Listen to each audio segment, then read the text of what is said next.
May gabi at tindahan, pagbigalan gamay na pangutang na sa inyo, magsugulan ta sa mo pangantiyo, pila yung galan.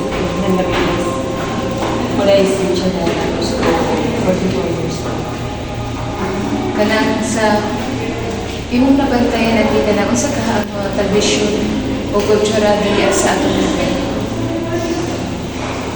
Kasi isip ko sa kanunod ko dali sa atong lungsod sa Palangkod. Ang kultura ng tradisyon na akong nahiwalan is ngayong Lamig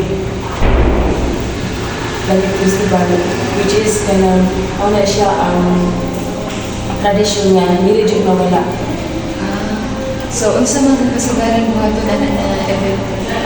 Daghan, dali na ang usa jud na ako ang Novena de San Francis Javier o ang Fluvial Parade wherein ang daghang kayong tao nga malipay magtanaw sa kadagatan nga naglamig si Senyor Iko.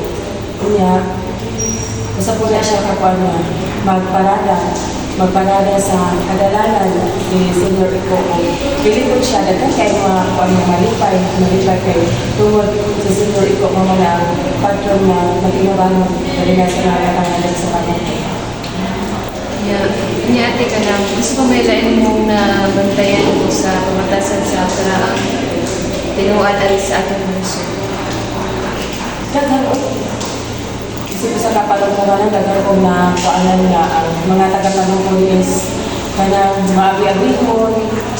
Siyempre, nadyo ang pagigugma sa katawhan, ilang na ang mga bisita, kay pagkabiati sa mga lain-lain mga lugar na diin sila, malipayan na sila na nagsipong na yun nga tradisyon sa pagsaulog sa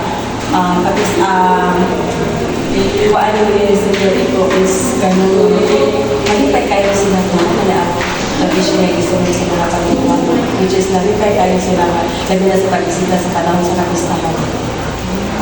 Sa bante ka ng last question ka ng kailan ba kang kaning television na o pamatasan ang idea padayon mo?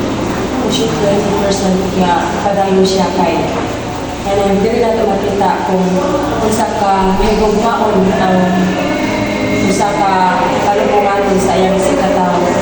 Kung bilisan ay kakita na ang pagkambaya yung ay sa tibok kalungunganon nagkinabangan sila o naghatag po kaaning labi na sa mga bisita, mga lungkot.